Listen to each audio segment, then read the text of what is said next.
Que quiero hablar con Aitor Martínez, abogado de Julian Assange, a quien le agradezco mucho el tiempo y la paciencia. Querido Aitor, ¿cómo te va? Muy buenas noches. ¿Cómo estás, querido? ¿Qué tal? Buenas noches, Leo. Un placer, como siempre, estar contigo y con tu audiencia. Bueno, estrenando este programa, Aitor, así que muchas gracias. Sé que nos vas a dar además prestigio y suerte. Querido Aitor, Julian Assange por fin libre. ¿Cómo se dio su libertad? Bueno, en los últimos tiempos, y como es público y notorio, ha habido una enorme presión internacional con este caso. Yo creo que no queda ninguna esquina en el mundo donde no haya nacido un movimiento ciudadano Free Assange. Además, toda la estructura internacional de protección de derechos humanos, por ejemplo, en el marco de Naciones Unidas, se había posicionado ya contra la extradición. Organizaciones de la sociedad civil muy presentes en la comunidad internacional, como Amnistía Internacional o Reporteros Sin Fronteras, tenían campañas permanentes abiertas con este asunto. Y, por ejemplo, mandatarios, jefes de Estado, como por ejemplo Andrés Manuel López Obrador en México o Lula da Silva en Brasil, se dirigían personalmente a Joe Biden solicitándole el fin de esta extradición. Por lo tanto, ya la presión era insostenible para Estados Unidos y además Estados Unidos no había podido dar garantías de que aplicaría la primera enmienda de la Constitución norteamericana, es decir, la libertad de prensa, a Julian Assange si estuviera en territorio norteamericano, lo cual dificultaba y mucho poder conseguir esa extradición, y finalmente se acordó que de los 18 cargos que pesaban sobre él se computara simplemente uno a los efectos de tener ya por cumplido ese cargo de acuerdo a la prisión provisional que había cumplido en Reino Unido, y poner fin así a un proceso ya de 14 años que en sí mismo ha sido una condena sin ningún género de dudas para Julian Assange. Decías que, digamos, como se conmutó, yo digo en mis palabras, vos después me corregí como abogado, pero en un momento dado se hablaba de 170 años de cárcel. 175 años de cárcel, 18 cargos, 17 de los cuales se enmarcaban bajo la ley de espionaje de 1917. Y todo eso ha dado paso a un simple cargo que ha sido conmutado por el periodo de prisión provisional que había cumplido en Reino Unido, ya que en Reino Unido había estado más de 5 años en régimen de prisión provisional. Y en el caso de Julian Assange, tenemos que hablar de un caso que tiene que ver con la libertad de expresión. Yo recuerdo cuando se funda Wikileaks en 2006, empezaron con las primeras publicaciones, pero en el 2010 se armó realmente un escándalo por aquellas imágenes de un helicóptero de la aviación norteamericana disparando a civiles, creo que, no sé si fue Irak o Afganistán, pero fue un momento realmente muy, muy fuerte. Sin duda, el caso desplegado por Estados Unidos contra Julian Assange es la agresión más brutal que ha recibido la libertad de prensa en el mundo y probablemente en la historia. La libertad de prensa es un derecho que se encuentra consagrado en todas las constituciones de los países avanzados y de hecho se encuentra también reconocida en los principales tratados de derechos humanos a nivel internacional. La libertad de prensa garantiza que un periodista pueda recibir información de sus fuentes y si acredita que la información es veraz y de interés público, máxime en este caso, donde además acreditaba la Comisión de Crímenes de Guerra, es el derecho, incluso la obligación del periodista a publicarlo sin que el poder pueda dirigirse contra ese periodista que simplemente está transmitiendo información veraz. La libertad de prensa estaba consagrada en Estados Unidos. Pensemos en casos emblemáticos, el Watergate, por ejemplo, o los papeles del Pentágono, que además incluso se ha hecho una película recientemente protagonizada por Tom Hanks, donde los periodistas del Washington Post publican esa información que proviene del Departamento de Defensa, información clasificada sobre la guerra de Vietnam, que acreditaba que el gobierno norteamericano estaba mintiendo a sus ciudadanos sobre el desarrollo de la guerra de Vietnam.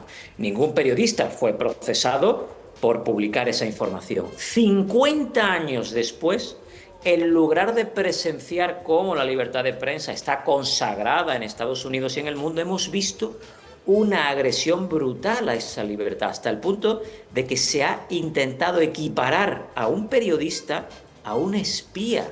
aplicándole la ley de espionaje de 1917, una ley anacrónica que se aprobó en Estados Unidos para perseguir a espías en el marco de la Primera Guerra Mundial y que Estados Unidos busca implementar ante periodistas que simplemente publican información veraz y de interés público y que además en este caso acreditaba crímenes de guerra, como por ejemplo el que has relatado de ese helicóptero Apache que sobrevolaba un barrio de Bagdad y dispara entre risas indiscriminadamente y como si estuvieran jugando un videojuego a civiles desarmados, incluyendo 2 periodistas de Reuters a los que asesinan e incluyendo al padre que iba a llevar a sus 2 hijos al colegio y paró a socorrer a los heridos, que también fue tiroteado, asesinando al padre y dejando gravemente heridos a los niños. Estados Unidos piensa esconder ese tipo de crímenes detrás del velo de su seguridad nacional e incluso perseguir a los periodistas que se atrevan a revelar esos crímenes. Por lo tanto, esta causa, sin ningún género de dudas, como bien decías en tu pregunta, supone una agresión directa a la libertad de prensa en el mundo. Claramente cuando se empieza a difundir información, en Estados Unidos ellos hablan de la famosa primera enmienda que todos conocemos por las películas, digamos. Sin embargo, para ellos no era una cuestión de primera enmienda, sino algo que tiene que ver con la seguridad, porque fue un papelón también, recordemos, Aitor. O sea, ellos le estaban espiando hasta al secretario general de las Naciones Unidas o a Angela Merkel, y eso difundió Wikileaks. De hecho, Estados Unidos intenta erigir un debate entre seguridad nacional y derecho a la publicación por parte de los medios de comunicación y de la prensa. Pero ese es un debate que no existe, porque Wikileaks publicó la comisión de gravísimos crímenes de guerra y los crímenes internacionales de máxima envergadura, como son el genocidio, la lesa humanidad y los crímenes de guerra. Hay una obligación internacional de persecución de esos crímenes, hasta el punto de que se pueden perseguir a través de tribunales penales internacionales. Nuremberg, Tokio, la antigua Yugoslavia persiguieron los crímenes de guerra que están codificados en tratados internacionales. Por lo tanto, Estados Unidos no puede erigir el velo de la seguridad nacional para esconder detrás de la seguridad nacional la comisión de crímenes internacionales. Por lo tanto, aquí no hay un debate entre seguridad nacional y libertad de prensa, porque Estados Unidos no puede invocar la doctrina de la seguridad nacional para cometer crímenes, esconder esos crímenes, generar impunidad en esos crímenes y además perseguir al periodista que se atreva a publicar esos crímenes, con una particularidad llamativa en este caso, y es que los militares que cometieron esos crímenes de guerra jamás han sido juzgados por la comisión de esos crímenes. Y el periodista que los publicó enfrentaba una pena de 175 años de cárcel bajo cargos de espionaje. ¿Qué simboliza esto, mi querido Aitor? ¿Qué simboliza este caso, esto que ha pasado con Julian Assange para el derecho internacional, para la libertad de prensa? ¿Qué precedente, por decir de alguna manera, se deja a partir de este caso y la libertad de Julian?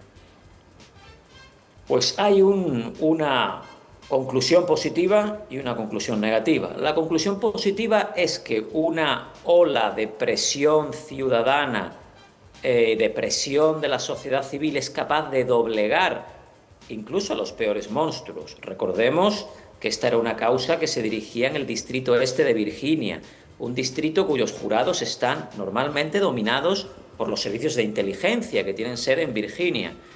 Y la comunidad internacional ha conseguido doblegar esa acción judicial injusta. Es indiscutible que la presión de los movimientos Free Assange, jefes de Estado que se han erigido frente a Estados Unidos por este caso, o incluso la estructura de Naciones Unidas de Protección de Derechos Humanos, han conseguido doblegar a Estados Unidos y que finalmente veamos a Julian Assange libre en Australia. Pero también hay una parte negativa, y es que estos 14 años de persecución política bajo una ley, insisto, de espionaje contra un periodista han hecho un daño enorme a la libertad de prensa.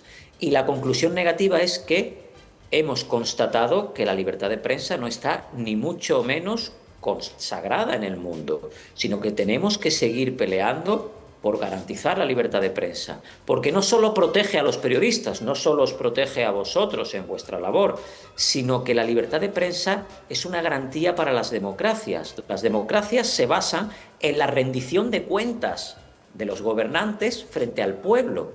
Sin un pueblo informado a través de una prensa libre que pueda desnudar al ejercicio del poder, que pueda exhibirnos la corrupción y la criminalidad del poder, estaremos carentes de información los ciudadanos.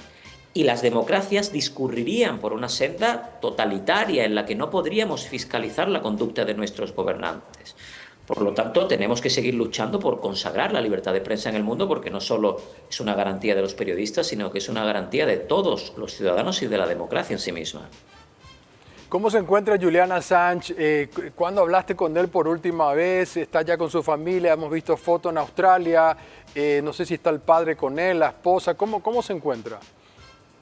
Sí, al salir de prisión tuve varios intercambios con él. Evidentemente no era el momento de disquisiciones jurídicas, sino simplemente de una charla humana.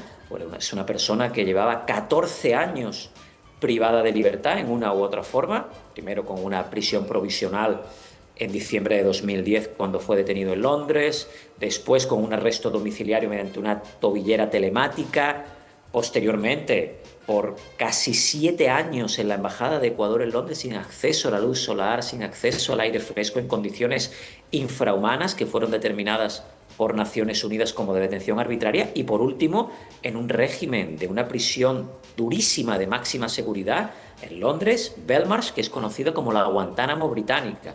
Por lo tanto, el daño a la salud, tanto física como psicológica, de Julian Assange ha sido enorme, hasta el punto de que el relator de la ONU contra la tortura, cuando le visitó, emitió un durísimo informe donde determinó que Julian Assange se encontraba sometido por más de una década a una situación de tortura, y los médicos especializados que la analizaron llegaron a afirmar que podría morir en prisión. Por lo tanto, Julian Assange está ahora bajo observación médica, bajo chequeo médico, descansando, reposando, ni siquiera ha tenido ningún tipo de encuentro con la prensa, y es momento para él de estar con Estela, de estar con su padre, de estar con su madre y de estar recuperándose médicamente en Australia de 14 años de tortura que indiscutiblemente han generado para él un daño que yo diría en gran medida ya es irreparable.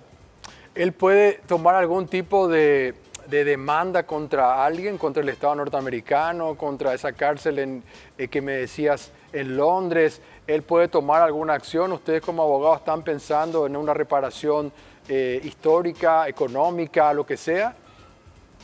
Bueno, el acuerdo que se suscribió con el Departamento de Justicia y que después fue ratificado ante la autoridad judicial norteamericana de las Islas Marianas, para no desplazarse a territorio norteamericano continental, es un acuerdo que cierra ya definitivamente y es firme la causa que se seguía en el distrito este de Virginia. Por lo tanto, no pesa contra él ninguna orden de detención, no pesa contra él ninguna causa, y no hay ningún otro litigio judicial abierto en relación a Julian Assange, ni se prevé que se vaya a abrir. Sí que efectivamente hay una demanda presentada ante la Comisión Interamericana de Derechos Humanos por su expulsión y detención en la Embajada de Ecuador en Londres. Es una demanda interpuesta contra Ecuador por haber violado sus derechos reconocidos en la Convención Americana de Derechos Humanos, entre otros su derecho al asilo, y también hay una acción penal que se sigue contra un ciudadano español y una empresa privada por presuntamente haber trabajado para la CIA en labores de espionaje dentro de la Embajada de Ecuador en Londres, que es una causa que se sigue en la Audiencia Nacional Española. Pero más allá de eso, no existe ninguna otra causa, e insisto, la causa por la que se perseguía a Julian Assange de Estados Unidos está ya cerrada y es firme. Claro, no, yo me pregunto si Julian Assange va a contrarrestar con alguna demanda contra alguien. A eso me refiero también, Héctor. En principio, la demanda que está abierta contra Ecuador frente al sistema interamericano y la querella criminal que continúa en España contra un ciudadano español y una empresa española por haber presuntamente colaborado con la CIA en labores de espionaje contra Julian Assange y contra su defensa. Más allá de esas dos causas que siguen vivas y abiertas ahora mismo, el caso Assange está cerrado y es firme ya. Finalmente, mi querido Aitor, decía que él está descansando, todos estamos respetando, pero también todos los periodistas le queremos hacer una nota, una reunión de prensa. ¿Está previsto en algún momento y cuándo que él hable con los medios? Él no ha dado ninguna instrucción relativa a cuándo va a comparecer o si lo hará ante la prensa, porque la prioridad para él y para su familia es su recuperación. Insisto, desde el punto de vista de la salud, Julian Assange se encuentra en una situación muy sensible y muy deteriorada, y es el momento de que se recupere, y en un futuro próximo pues se verá si finalmente comparecerá ante la prensa, si dará algún tipo de rueda de prensa, qué va a ser de su futuro profesional. Tampoco ha aclarado qué va a ser de su futuro profesional. Bueno, es el periodista más laureado de todos los tiempos, solo hay que ver el volumen de premios que atesora, recurrentemente cada año nominado al Premio Nobel de la Paz, por lo cual para mí sería grato ver que se dedica en un futuro al periodismo, porque es indiscutible que es una figura, un icono ya de la libertad de prensa en el mundo y del periodismo, y probablemente con perspectiva histórica no tengo ninguna duda de que lo veremos como un héroe, al igual que vemos a día de hoy a Nelson Mandela con perspectiva histórica, por lo cual yo espero y que se siga dedicando al periodismo, pero son decisiones que me imagino que él tomará y comunicará en el debido momento, porque ahora está centrado en su recuperación médica. Aitor, querido, te agradezco muchísimo tu tiempo desde Madrid, contándonos paso a paso todo este proceso de Julian Assange, que por fin está libre y nos pone muy, muy felices. Gracias, querido. Gracias a ustedes y sobre todo enhorabuena por tu nuevo programa. Muchas gracias. Aitor Martínez forma parte de este cuerpo de abogados que ha seguido a Julian Assange. Imagínense, para nosotros en el periodismo esto es algo impresionante realmente, y como decía él, en perspectiva histórica, él lo compara con Nelson Mandela, no en lo que hizo, sino en lo que produjo. Y eso me parece muy importante, así que es un honor poder hacer esta entrevista con alguien que estuvo paso a paso, palmo a palmo, estando con Julian Assange, y si da una entrevista alguna vez colectiva, nosotros vamos a pedir turno. Hacemos la pausa y ya volvemos.